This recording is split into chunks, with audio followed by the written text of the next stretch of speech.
White Christmas, written by C.L. McClendon. Living in lower Alabama, we rarely receive snow. I spent most of my life wishing for a white Christmas that never came. I have only seen snow twice in my 32 years here. I always wanted to share that with my two boys. I just knew that they would love to play in it. Now I find myself staring out my window at the mounds of that icy precipitation surrounding my home, regretting every wish I had ever made for a snow-covered Christmas. When I think about it, it really started in summer. Our summers are always hot and extremely humid, but that year it was even more unbearable. We steadily saw temperatures of well over 100 degrees, and everyone I knew begged for relief. The heat wave lasted all the way until the week before Halloween. Then suddenly, a massive hurricane spawned in the Gulf of Mexico. The weather forecaster for our local news frequently referred to it as a monster. Looking back, I would believe it was more of a demon that brought hell with it, but a much different one than I had read about in the Bible.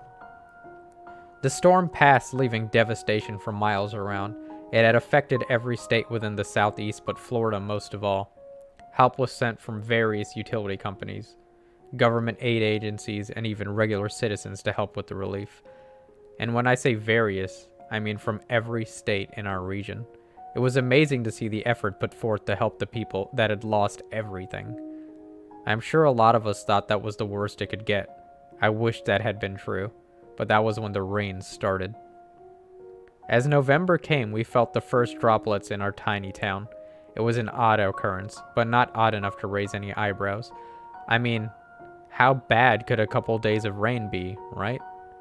The problem came when days turned into weeks and low-lying areas became flooded. Homes and towns nearby were washed away in a matter of hours once the levees broke. My wife Susan constantly thanked God that our house was nestled on a high elevation among trees. I found myself thinking the same thing, but God had nothing to do with what had happened. No God I could ever believe in any way. The week of Thanksgiving, the rain finally subsided, and I'm sure that was something everyone would say they were thankful for. The problem was what remained was the cold. That in itself was not strange, but the severity of it was. We saw temperatures close to freezing for the following week, and that was something we rarely saw until late January or early February. My oldest son Jacob began singing that silly song by Bing Crosby.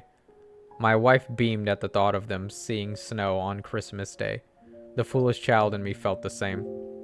"The boys will finally get to see snow, Paul," Susan squealed. "I know! I can't wait to see Tommy waddling in it," I responded. Those words ring in my head even now. I have to fight back tears when I think of just how stupid I had been. We were so preoccupied with setting up decorations and buying presents that we were oblivious to what was happening all around us. The snow actually started falling the first week of December. It was up several inches on the first day.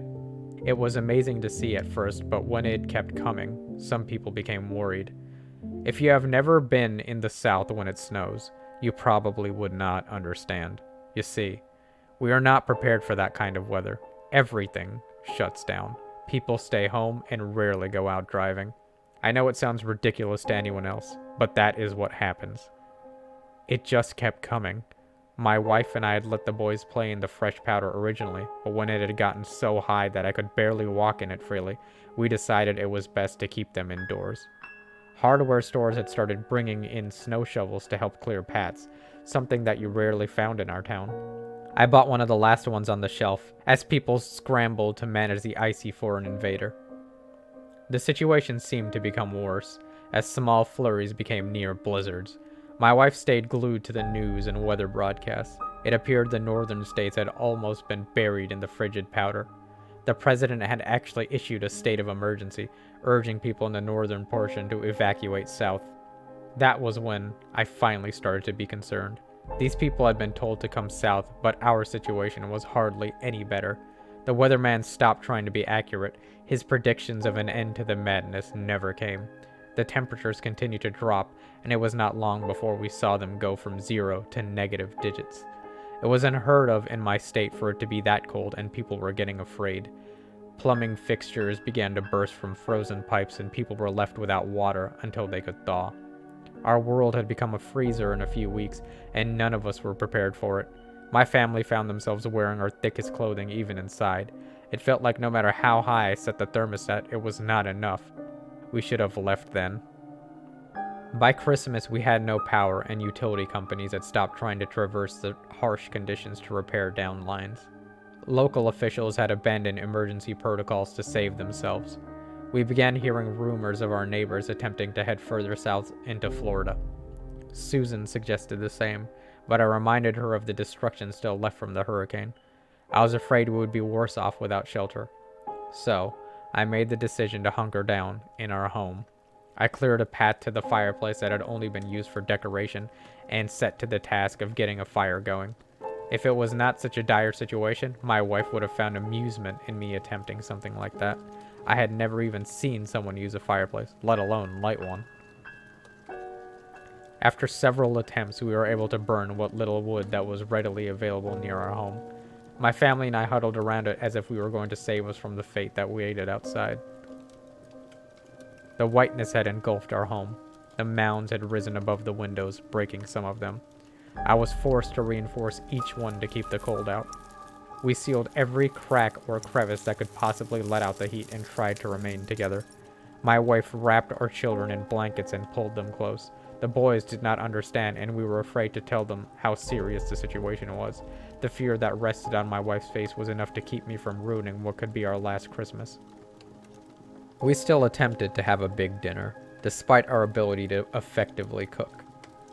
I also learned how to cook within a fireplace for the first time. It would have been an interesting experiment if it had not been essential for our survival at the time. We gave up on the idea of turkey or ham, but we had always had a decent stock of canned food.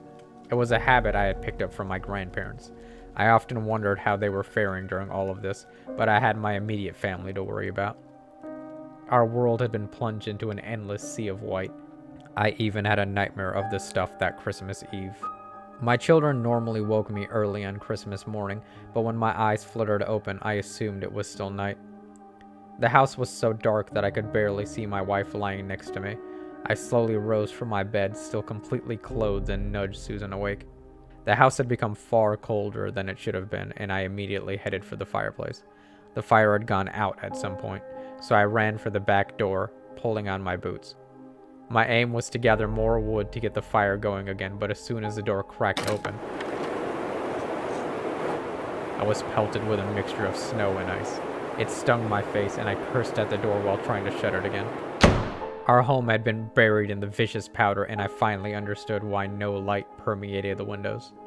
My watch read 9 o'clock, but it felt much earlier. Susan stumbled into the living room, asking what I was doing. I told her what time it was, and confusion filled her eyes. She went for the window and was greeted with what I already knew. I do not remember ever seeing her quite so afraid, and the feeling was mutual. I buried my emotions down, though, knowing I had to be strong for my family. I told her to go check on the kids while I tried to get the fire going again. She disappeared down the hall, and I made my way to the dining room. The table and chairs had been passed down through my family for generations, but I knew it would have to be sacrificed. I set to dismantling the wooden chairs first, but was stopped by the sound of my wife's scream. I rushed through the hall, listening to the awful sound echo in my ears. I could feel tears forming in my eyes, but I pushed them back as I rounded the corner. She was grasping the doorframe of our children's room. We had put them together so that Jacob could help keep an eye on Tommy. I could see her body shaking as she stared into the room. Tears rolled over her cheeks as I turned to see inside. The window of the room had given to the weight of our captor, despite my attempt at strengthening it. Snow had buried the boys in the night, and that was when I noticed the flakes of white all over my wife's hands.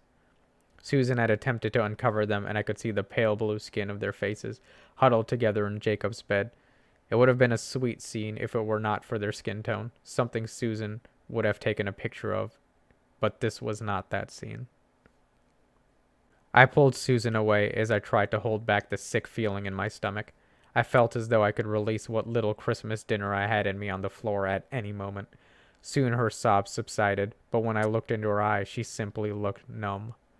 I had never seen her this way, and I tried to break her from this trance she seemed to be in, but she said nothing. Her eyes would not even turn my direction when I spoke. Something had broken inside Susan that morning, and I do not blame her. I sat her next to the fireplace and wrapped her in a blanket while I returned to the dining room. The polished wood did not want to burn, but I was determined to give us warmth. So, I did not stop until we had fire. I made it a point to ask Susan to stay by the fire while I returned to the boys' room. I could not leave them that way, but when I reached the door, I found myself pausing just outside. I felt the warm and salty specks across my cheeks before I even saw them. I slowly stepped inside and slid gloves over my hands. I finished clearing away the snow and noticed why they had not simply come to our room. The wood I had used to seal off the window had struck my oldest son first. It left a gash near his temple that would have knocked a grown man unconscious. I could only imagine his 10-year-old body had not lasted long after. Tommy had obviously woken after. His tiny form clung to his big brother like a teddy bear. I internally cursed myself for not putting them to bed with us that night, but I knew it was too late for that kind of thinking. I removed their bodies and wrapped them in blankets before placing them in the guest room. I took one final look at their tiny bedroom, a place that had held so much joy previously. I imagined the two of them playing and sometimes bickering. My lips tried to curl upward, but they could not. My eyes dropped to the floor as I turned away and shut the door. I have not returned to that room since, and I doubt I will. I just returned to the living room in hopes of comforting Susan, but when I got there, the blanket was all that remained by the fire. A quick search of the house revealed that the back door had been opened and a tunnel had formed in the frigid wall on the other side, leaving the floor inside covered in snow. I tried to follow Susan's footsteps, but eventually they disappeared behind a solid wall of that cursed white. I could only imagine her frantically digging through it and the sound of what was above coming down upon her body. I tried to dig into it myself in search of her body, but the layer that remained was frozen solid. It was like digging my hands into cement, and I knew that Susan could not have survived it, even if my mind did not want to believe it at that time. I found myself picking at it with tools anyway, feeling as though I had nothing left to do. I do not know how much I cried while working at that pointless task, but I do know it started to freeze to my cheeks. I did not stop until my arms could not lift again, and that is when I sat among the snow and stared at what my world had become.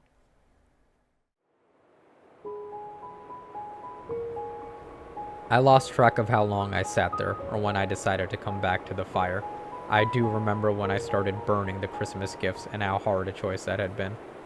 I opened each one slowly and savored the idea of the children playing with it for the first time. I could even see Susan standing over them with her camera in hand. She would be giving her biggest smile and snapping away to save each memory. She loved taking pictures, but what I had to do did not need to be captured on any sort of film. I started to feel the numbness that night, that same numbness that overtook Susan earlier that day. It was as cold as the snow that surrounded me, and all I could think was that this had been my fault. I should have escaped with my family when I still had the chance. I do not know if it was pride, ignorance, or both, but the guilt was too much. It consumed me and took away everything this holiday was supposed to be about. I started writing this in hopes that someone reads it. I do not know what has happened to the rest of the world, only what has happened to me. I do not know how long I can survive here. My food is running low and I have run out of things to burn. I cannot even say for certain how long I have been here since my watch has stopped turning and I still cannot see the sun. I think I will try to dig myself out tomorrow, and if you do find this, no, I did not simply give up. I just wish I had done this sooner. I am so sorry, Susan, Jacob, and Tommy. You deserve better than this. I hope you can forgive me. Sincerely, Paul Richardson.